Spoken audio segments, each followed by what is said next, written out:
Hi, hello everyone. Welcome, welcome. We're just taking a moment to let everybody in from the waiting room and then we'll get started. So really excited to have you all here today. Again, for those who are just joining and connecting, welcome. We're really excited to have you here at Forte.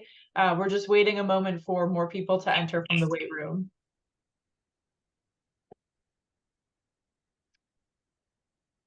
Okay, so it looks like we still have a couple more people coming in. So for those that are just entering the room, again, welcome. We're really excited to have you here today. We'll get started in probably like less than a minute or so. I guess some announcement as well. So if you would like to keep your camera off, you can. We encourage you to stay muted, especially during the presentation part of it. But if you wanted to speak afterwards when we do our guided discussion, you're welcome to as well, especially through the raised hand feature. But again, welcome to those who are Megan. Oh, so it looks like someone is off. Yeah, Azam. so again, hello? Okay, so we're just kind of waiting a little bit more. Okay, so I believe we have most people in from the waiting room, which is awesome. So I'm actually going to go ahead and get started then. So again, welcome. We're really excited to have you here today. My name is Alexia Brewster, and I am a program manager here at Forte, and I'm actually giving the presentation today, which is on well-being. So very excited to have this conversation with you all to kind of go over some tips and tricks and things like that. This is part of Forte's Leadership Coach series. So this is actually a free, all of our affiliated members are able to take part in it. So how it's structured, in case this is your first time, we do about 10 to 15 minutes of content in the beginning as far as related to the subject or topic we're talking about. And then a little bit later on, we're going to open it up for some guided discussion. So we typically allow people to either chat in their answers, or if you wanted to speak, you can. You just have to use the raise hand function and we'll be able to get you to speak. But again, really excited to have you here. I'm going to go ahead and share my screen. So just a moment. So let me do that real quick. And then I will also, let's see here. So sorry about that. I'm turning off. All right, awesome. All right, so we're going to go ahead and get started. So hopefully everyone can see and hear me okay. Again, really excited to have you here. The topic that I'm going to be guiding you through is influencing well-being in the workplace. Again, for those just joining, my name is Alexia Brewster. I am the program manager for the professional team here at Forte. So looking at well-being, our well-being that we're focusing on today comes from Gallup Press. So they actually did an in-depth study and they came up with the 5 elements of well-being. And here you can actually see a photo of the book if you're interested in it at all. But the 5 elements are as listed. So they're career, social, financial, physical, and community. So to kind of give you a brief description of what each mean in more detail. So we're looking at career, which is how do you occupy your time? And do you like what you do every day? So that's kind of, again, that first element of well-being, career. The second one is social. So it's looking at, do you have strong relationships and love in your life? So it focuses it very differently from career. So again, looking at the relationships that you've built within your life. The third is financial. So we're talking about how do you effectively manage your economic life. So it's kind of what you think it is. The fourth is physical. So we're looking at your health. So do you have good health and enough energy to get things done on a daily basis? And then the final one is community. So it's that sense of engagement that you have with the area you live in specifically. So a little bit different from social. So it's not the one-on-one connections you have with people, but more of where you live itself. Today, though, we're not going to go over all 5 because that would take a really long time to cover. We're just going to focus on career well-being. So that first one. And the reason why we're focusing on career, one, because Forte, we focus on women in the workplace, but 2, it actually has the strongest influence on your overall well-being. So it's a really important one to take the time to further develop. So if you're going to try to improve any of the 5, career is what we recommend you try to improve itself. So kind of diving into it, career well-being.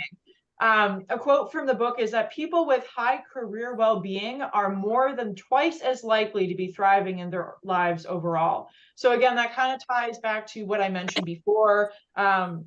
Having a high career well-being will likely overall raise your overall, if you will, well-being. So that's something that one of the reasons, again, why we're focusing on career well-being, just because it's so important that people are taking the time to really invest in it.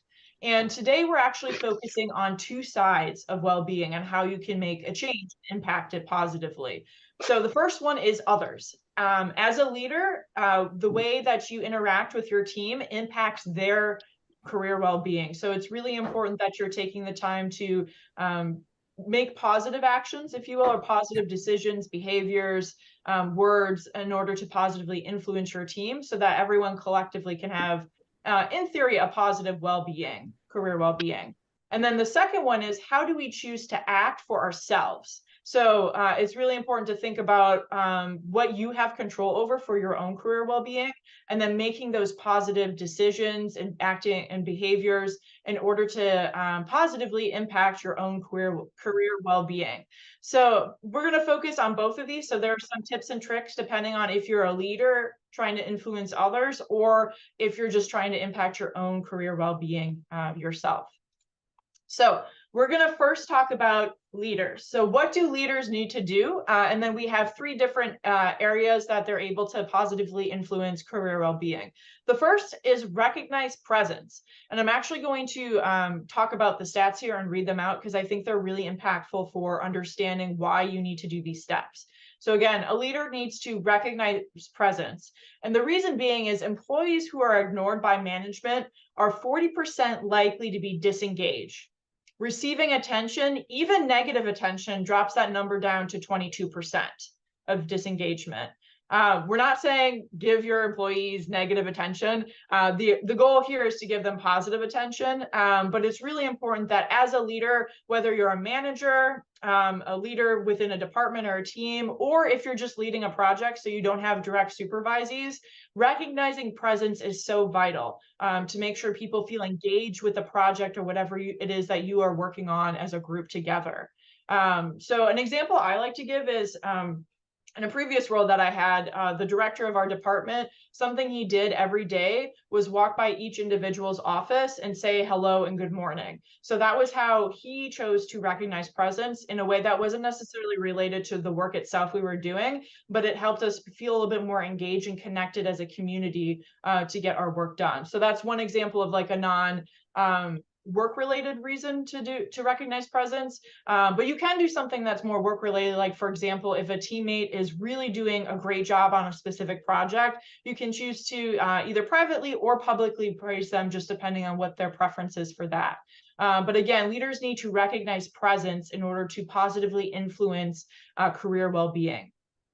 The second one is recognize strengths. So leaders need to recognize their team strengths.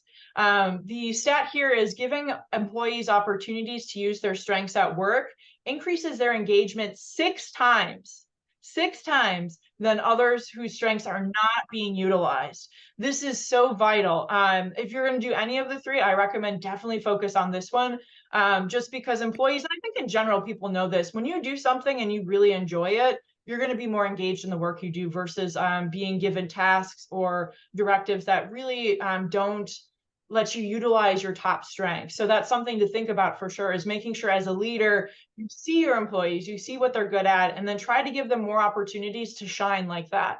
I'm not saying like completely prevent them from having any kind of negative experience, because like sometimes you just have a task to do, like you just have to do that task of your job. But if there are opportunities, make sure you're taking the time to understand your team and what their strengths are.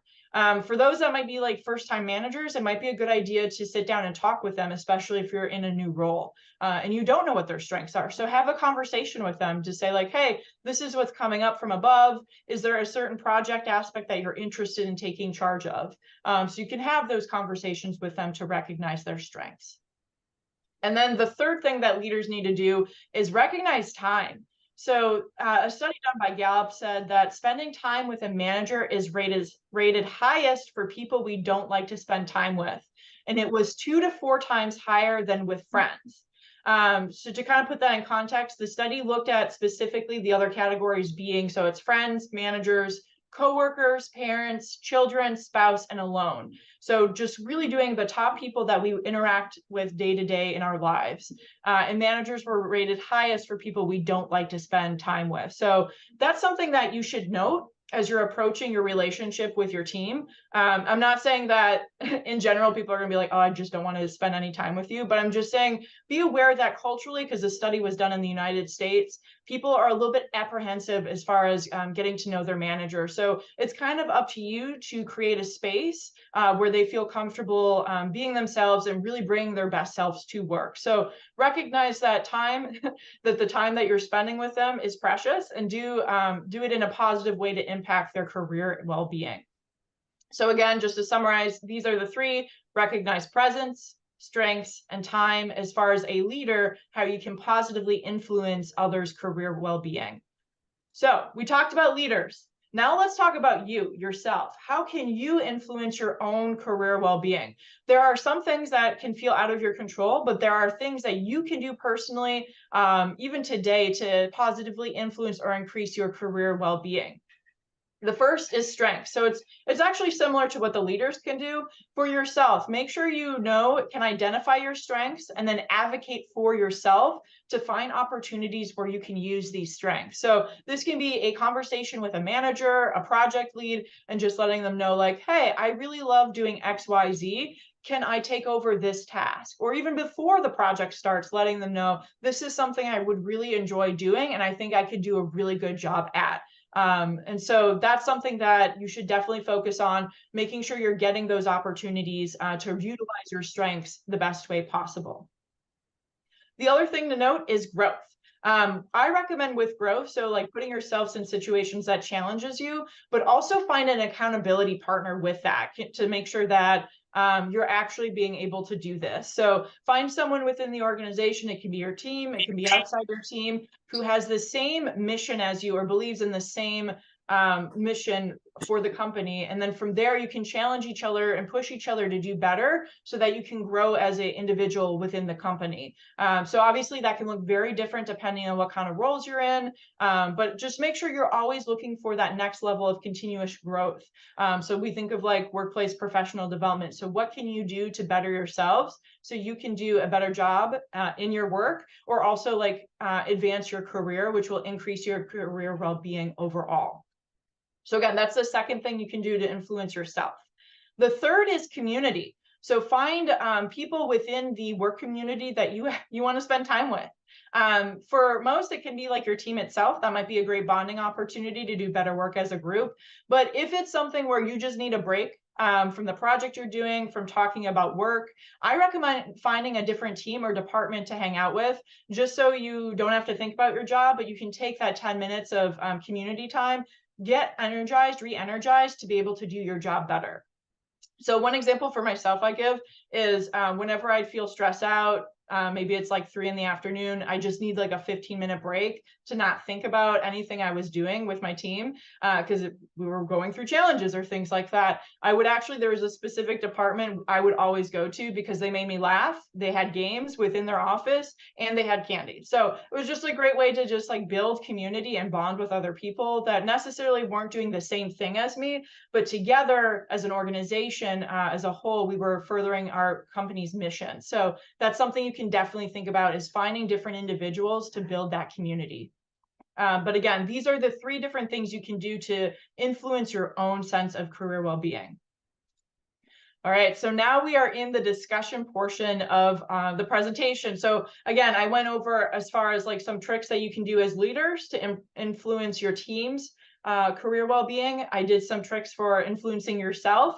And so now we're going to talk about it a little bit. Again, for those that may have just joined, you can use the chat feature for this, so don't need to worry about it. I also want to mention we should stop recording at this point as well, just to respect everyone's privacy so we can have a more engaged conversation. So what we want to do